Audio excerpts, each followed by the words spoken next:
ಕನ್ನಡ ನಾಡು, ಇದು ಕನ್ನಡಿಗರ ನಾಡಿ ಮಿಡಿತ.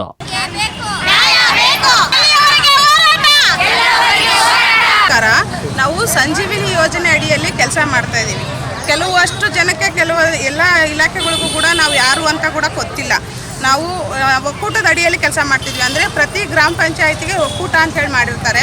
ಆ ಒಕ್ಕೂಟದ ಅಡಿಯಲ್ಲಿ ನಾವು 5 ಜನ ಸಿಬ್ಬಂದಿಗಳಿದ್ದೀವಿ. ಒಕ್ಕೂಟದ ಅಡಿಯಲ್ಲಿ ಕೆಲಸ ಮಾಡೋದ್ರಿಂದ ನಾವು ಯಾರು ಏನು ಅಂತ ಗುರ್ತನೇ ಇಲ್ಲ. ನಮಗೆ ಕೆಲವೊಬ್ಬರಿಗೆ ಗೊತ್ತೇ ಇಲ್ಲ.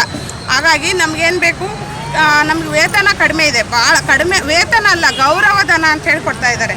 ಗೌರವಧನ ನಮಗೆ ಬೇಡ, ನಮಗೆ ಕನಿಷ್ಠ ವೇತನ ಆಗಲಿ, ಅದು ನಮ್ಮ ನೇರ ಖಾತೆಗೆ ಬರಬೇಕು. ಇಲ್ಲಿ ನಮ್ಮಲ್ಲಿ MBK ಅಂಥೇಳಿ ಮತ್ತು LCRP ಅಂಥೇಳಿ ಕೃಷಿ ಸಖಿ, ಪಶು ಸಖಿ. MBK ಅಂದರೆ ಮುಖ್ಯ ಪುಸ್ತಕ ಬರಹಗಾರರು, LCRP ಅಂದರೆ ಸಮುದಾಯ ಸಂಪನ್ಮೂಲ ವ್ಯಕ್ತಿಗಳು ಅಂಥೇಳಿ, ಕೃಷಿ ಸಖಿ ಮತ್ತು ಪಶು ಸಖಿ ಅಂತ ಈ 4 ಜನನೂ ನಾವೇನು ಮಾಡ್ತಾಯಿದ್ದೀವಿ, ಒಕ್ಕೂಟದ ಅಡಿಯಲ್ಲಿ ಕೆಲಸ ಮಾಡ್ತಾಯಿದ್ದೀವಿ. LCRP ಅನ್ನೋರು 2 ಇದ್ದಾರೆ, MBK ಅನ್ನೋರು 1 ಇರ್ತಾರೆ. ಈ 5 ಜನ ಸೇರಿ ಈ ಪಂಚಾಯಿತಿ ಅಡಿಯಲ್ಲಿ ಎಷ್ಟು ಸ್ವಸಹಾಯ ಸಂಘಗಳು ಬರ್ತವೆ, ಆ ಸಂಘದ ಮಹಿಳೆಯರಿಗೆ ಏನೆಲ್ಲ ಸೌಲಭ್ಯಗಳು ಬೇಕು ಆ ಸೌಲಭ್ಯಗಳನ್ನು ಒದಗಿಸ್ತಕ್ಕಂತಹ ಕೆಲಸನ ನಾವು ಮಾಡ್ತಾ ಇದ್ದೀವಿ. ಅಲ್ಲ, ನಿಮ್ಗೆ ಗೌರವಧನ ಎಷ್ಟು ಬರುತ್ತೆ? MBK ಅವರಿಗೆ 5,000 ಕೊಡ್ತಾ ಇದ್ದಾರೆ.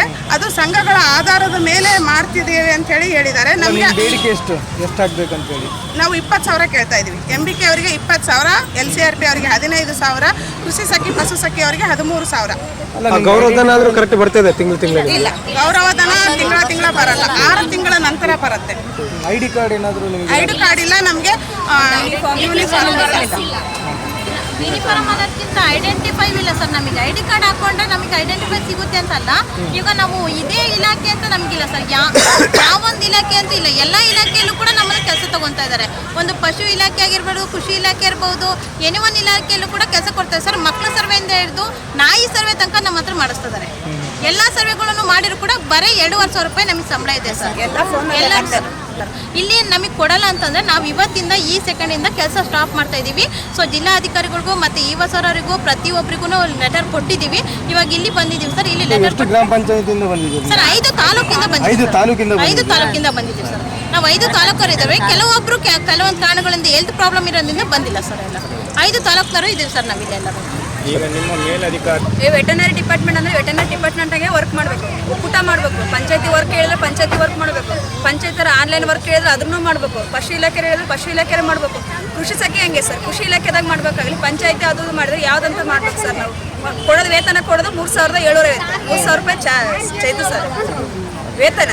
750 ರೂಪಾಯಿ DA ಚಾರ್ಜ್ ಸರ್. ನಾವು ವೇತನ ಸರ್ ಆಗುತ್ತಾ? ಡೈಲಿ ಹೊರಗೆ ಹೋದ್ರೆ 250 ರೂಪಾಯಿ ಐತೆ ಸರ್ ನಮ್ಮ ಖರ್ಚು. ನರೇಗಾ ಕೆಲಸ ಹೋದ್ರೂ ಕೂಡ ಐತೆ ಸರ್. ಅದಕ್ಕಿಂತ ಇದೆ ಬೆಸ್ಟ್, ನರೇಗಾ ಹೋಗೋದೇ ಬೆಸ್ಟ್ ಸರ್ ನಮಗೆ. ಒಂದು ಕಡೆ ಕೆಲಸ ಮಾಡಂದ್ರು ಮಾಡ್ಬೋದು ಸರ್. 2 ಕಡೆ 3 ಕಡೆ ದುಡ್ಸ್ಕೊಂತಾರ. 3,500 ರೂಪಾಯಿ ಸ್ಯಾಲ್ರಿ ಕೊಟ್ರೆ ನಮಗೆ ಯಾಕೆ ದಿನಕ್ಕೆ ಹೋದ್ರೆ 300 ರೂಪಾಯಿ ಕೂಲಿ ಐತೆ ಸರ್. ಡೈರೆಕ್ಟ್ ನಿಮ್ಮ ಖಾತೆಗೆ ಬರಲ್ವಾ? ಬರಲ್ಲ. ಖಜಾನ್ಸಿ ಅಧ್ಯಕ್ಷರು, ಉಪಾಧ್ಯಕ್ಷರು ಅವ್ರ ಹತ್ರ ಎಲ್ಲ ಸೈನ್ ಮಾಡಿಸ್ಕೊಂಡು, ಆಮೇಲೆ ಸಾರ್ ಹತ್ರ ಹೋಗಿ ಸೈನ್ ಮಾಡಿಸ್ಕೊಂಡು, ಆಮೇಲೆ ವೆಟರ್ನರಿ ಡಿಪಾರ್ಟ್ಮೆಂಟ್ ವರ್ಕ್ ಸೈನ್ ಮಾಡಿಸ್ಕೊಂಡು, ಆಮೇಲೆ ಸ್ಯಾಲ್ರಿ ಬರೋದು 6 ತಿಂಗಳು ಒಂದ್ಸರ, ಬಿಡಿಸ್ಕೊಳ್ಳೋದು 9 ತಿಂಗಳಾಗುತ್ತೆ ನಮಗೆ. ಮನೇಲಿ ಸಂಸಾರ ನಡೆಸ್ಬೇಕಂದ್ರೆ ಹೆಂಗಾಗುತ್ತೆ ಸರ್ ನಮಗೆ? ಇವಾಗ ನಿಮ್ದು ಲಾಸ್ಟ್ ಆಗಿ ಏನಂತ ಸರ್ಕಾರಕ್ಕೆ ಕೆಲಸ ಸ್ಟಾಪ್ ಮಾಡ್ಬೇಕಂತ ಇದೆ ಸರ್. ನಮ್ಗೆ ವೇತನ ಜಾಸ್ತಿ ಮಾಡಿದ್ರೆ ಮಾತಾಡ್ತೀವಿ. ನೀವಿನ್ನು ಕನ್ನಡ ನಾಡು ವಾಹಿನಿಯನ್ನ ಸಬ್ಸ್ಕ್ರೈಬ್ ಮಾಡಿಕೊಂಡಿಲ್ವಾ? ಈಗಲೇ ಸಬ್ಸ್ಕ್ರೈಬ್ ಮಾಡಿ, ಬೆಲ್ ಐಕಾನ್ ಅನ್ನ ಒತ್ತಿ ನೋಟಿಫಿಕೇಶನ್ಗಳನ್ನ ಪಡೆಯಿರಿ.